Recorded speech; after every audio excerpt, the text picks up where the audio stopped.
സുഹൃത്തുക്കളെ, എത്ര മനോഹരമാണല്ലേ നമ്മുടെ നാടും നമ്മുടെ ഓരോ സസ്യങ്ങളും പറക്കുന്ന ചിത്രശലഭവും ഒക്കെ എത്ര മനോഹരമാണ് കാണാൻ.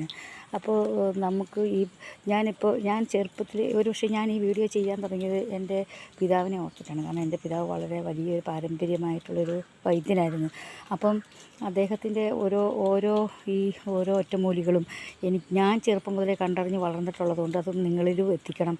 ഇങ്ങനെയുള്ള ചെറിയ ചെറിയ നാട്ടു മരുന്നുകളും നാട്ടു ഭക്ഷണവും ഒക്കെ ഭയങ്കര രുചികരമാണ് കാര്യങ്ങളൊക്കെ. അപ്പോൾ ഇതൊക്കെ അറിയാത്ത ഒരു തലമുറയുണ്ട് നമ്മുടെ ഇടയിൽ, ഒരു യുവജനങ്ങൾ അല്ലെങ്കിൽ ഒരു പുതിയ തലമുറകൾ.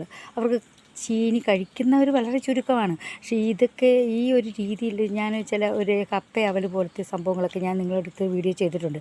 ഇങ്ങനെയുള്ള സംഭവങ്ങളൊക്കെ നമ്മൾ കുഞ്ഞുങ്ങൾക്ക് ഉണ്ടാക്കി കൊടുത്താൽ അത് അവർ തന്നെ കപ്പയാണോ എന്ന് പോലും അറിയാതെ, അല്ലെങ്കിൽ ചീനിയാണോ എന്ന് പോലും അറിയാതെ അതൊക്കെ കഴിച്ചോളും. അപ്പം നമ്മൾ പ്രകൃതിയിൽ നിന്ന് നമ്മുടെ പേരൻസ് നമുക്ക് കാണിച്ചു തന്നിട്ടുള്ള കാര്യങ്ങളൊക്കെ നമ്മളും ചെയ്യാനായിട്ട് മനസ്സിലാക്കണം. കാരണം ഞാൻ ഇപ്പോൾ ഓർക്കണു, ഒരുപാട് മക്കളുള്ള ഒരു കുടുംബത്തിലാണ് ഞാൻ ജനിച്ചത്. അപ്പോൾ എല്ലാ മക്കളെയും ഇങ്ങനെയുള്ള പ്രകൃതിദത്തമായ കാര്യങ്ങളിലൂടെയൊക്കെ വളർത്തിയെടുത്തത് കൊണ്ട് ഒരാൾ പോലും ഒരു രോഗിയോ ഒരു പ്രായമുള്ളതായിട്ട് ഈ പെൻഷനറായവർ കണ്ടാൽ പോലും ഇപ്പോഴും ഒരു 58-50 വയസ്സിന് ഒക്കെ പറയത്തുള്ളൂ. കാരണം അവരുടെ ആഹാരക്രമങ്ങൾ ചെറുപ്പത്തിൽ അമ്മ കൊടുത്തിരുന്നത് വളരെ നല്ല രീതിയിലുള്ള പ്രകൃതിദത്തമായ ഭക്ഷണമാണ്. ഒരുപാട് മാംസാദികളോ പിന്നെ ഒരുപാട് ഈ പെട്ടെന്ന് ഇൻസ്റ്റൻറ്റ് ഫുഡ്സോ ഒന്നും എൻ്റെ അമ്മ കൊടുത്തിട്ടില്ല. അതിൻ്റെ ഫലം ഇന്ന് ആ തലമുറ അനുഭവിക്കുന്നുണ്ട്. കാരണം ഒരു വിധത്തിലുള്ള രോഗങ്ങളോ ഒരു വിധത്തിലുള്ള ദുഃഖങ്ങൾ, ഒരു വിഷമോ ശാരീരികമായ അസ്വസ്ഥതകളോ ഒന്നും ഇല്ല ഇന്ന് ആ മക്കൾക്ക്. എല്ലാവരും ഇപ്പോഴും നല്ല ചെറുപ്പക്കാരെ പോലെ ഇരിക്കുന്നു. അതുകൊണ്ട് നമ്മൾക്ക് കിട്ടുന്ന ഈ ആരോഗ്യകരമായ ഒരു തലമുറയാണ് നമ്മുടെ സ്വത്തെന്ന് പറയുന്നത്. മക്കൾ രോഗമില്ലാത്തവരായിരിക്കുക. കാരണം പെട്ടെന്ന് തന്നെ ചെന്നിട്ട് ചെറിയ രോഗങ്ങൾക്ക് പോലും ഇപ്പോൾ ഹോസ്പിറ്റലിനെ ആശ്രയിക്കുന്ന ഒരു തലമുറയാണ് ഇപ്പം വളർന്നുകൊണ്ടിരിക്കുന്നത്.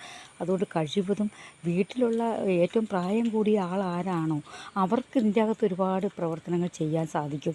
വെറുതെ ഓരോ പ്രശ്നങ്ങൾ ഉണ്ടാക്കിക്കൊണ്ടിരിക്കാതെ, മക്കൾ അത് ചെയ്തില്ലെന്നൊക്കെയുള്ള വിഷമത്തോടെ ഇരിക്കാതെ, ഇതെന്നെ പരിഗണിച്ചില്ലെന്നുള്ള ആ രീതിയിലൊക്കെ ഈ പ്രായമുള്ളവരിയ്ക്കാതെ അവർ ഈ ചെറിയ കാര്യങ്ങളൊക്കെ ഒന്ന് കുഞ്ഞുങ്ങൾക്ക് ഷെയർ ചെയ്ത് മുൻപോട്ട് ജീവിക്കുക. നല്ലൊരു സമാധാനമുള്ളൊരു കുടുംബം ഉണ്ടാകുന്നതോടൊപ്പം തന്നെ സമാധാനമുള്ളൊരു സമൂഹവും ഉണ്ടാകുമെന്ന് ഞാൻ നിങ്ങളെ ഓർപ്പിക്കുകയാണ് കേട്ടോ.